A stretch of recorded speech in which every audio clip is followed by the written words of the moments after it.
সইব না, আমরা পরাজয় মানব না, গুরুর মতন ঘরে ঘরে রইব না। আমরা হাসি মুখে সবার মাঝে রাখতে জানি, তোমার ভয় নেই মা, আমরা প্রতিবাদ করতে জানি। মা ভাবনা কেন আমরা, মা ভাবনা কেন আমরা অপমান সইব না, দুর্বলতায় বাঁচতে শুধু জানব না। আমরা অপমান সইব না, দুর্বলতায় বাঁচতে শুধু জানব না।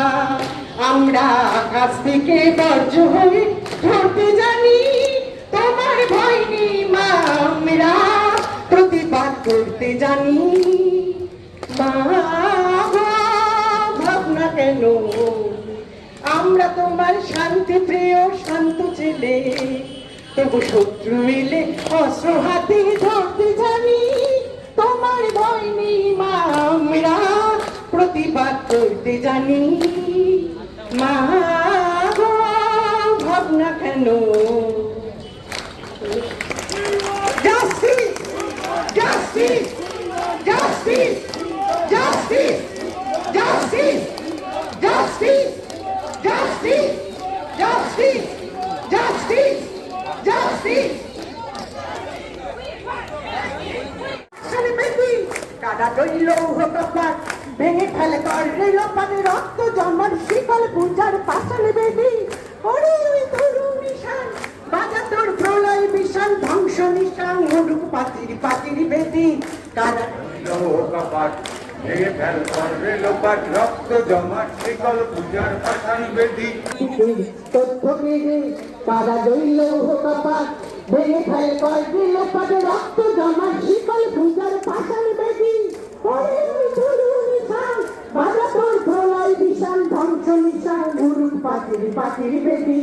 কাদা দইল কপাট ভেঙে ফেলে করে লোপাট, রক্ত জন্মার শিকল পূজার পাশালে বেদি, রক্ত জন্মার শিকল পূজার পাশালে বেদি, রক্ত জন্মার শিকল পূজার পাশালে বেদি।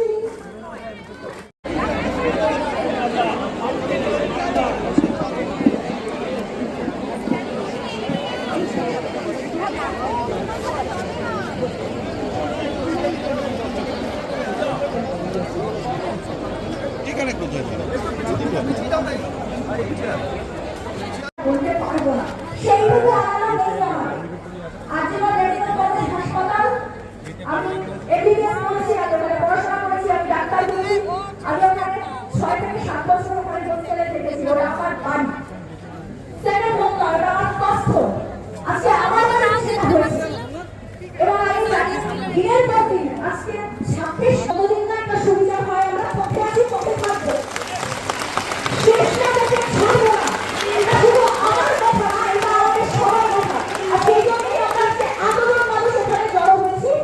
আমি জানি কালকে কোনো শুনানি হবে না, এটা আমরা জেনে গেছি এতক্ষণে, যে এবার আবার সেই তারিখটা তারিখ ডেট ডেট এরকম নানা রকম চলবে।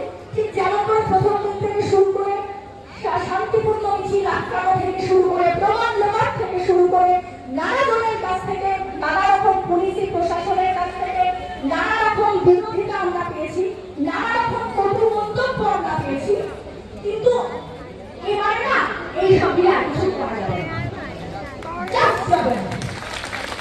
আমরা পথে আছি, পথে থাকতে পারি, দেখে নেবো কে কি করে, যতদিন না এটা শেষ হয়। এটা আমার বাড়ির ব্যাপার, এটা কোনো অন্য কারোর ব্যাপার নয়। হয়তো সবগুলোই আমার বাড়ির ব্যাপার ছিল, কিন্তু আজকে আমাদের খুব কাছের একজনকে হারিয়ে আমাদের এটা বুঝতে হয়েছে যে আমাদের মধ্যে এতটা শক্তি ছিল, আমরা চাইলে পারি এবং আমরা পারবো। এই শেষ থেকে আমরা ছাড়বো, কিন্তু যতদিন আমরা একটা ছাড়বো না, এটা আজকে রাত্রে দাঁড়িয়ে আমাদের শপথ।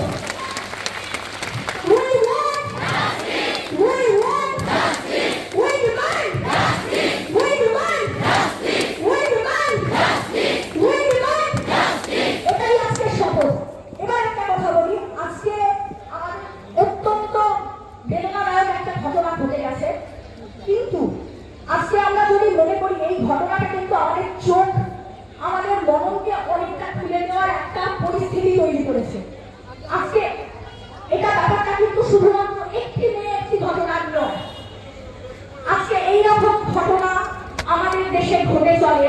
আমরা জানি পশ্চিমবঙ্গে এই প্রেজেন্ট স্ট্যাটিস্টিক্স হচ্ছে প্রতি 6 মিনিটে একটি করে মেয়ে এভাবে অত্যাচারিত হয় বা রেপ হয় বা এরকম মলেস্টেশনের ঘটনা ঘটেই চলেছে, তার বেশিরভাগ আমরা জানতে পারি না।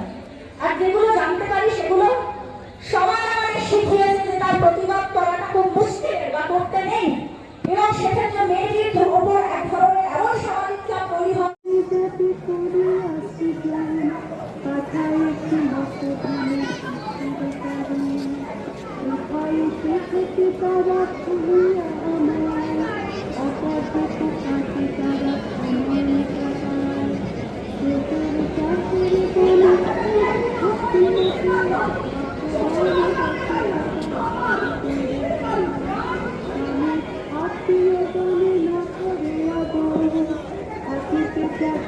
সদা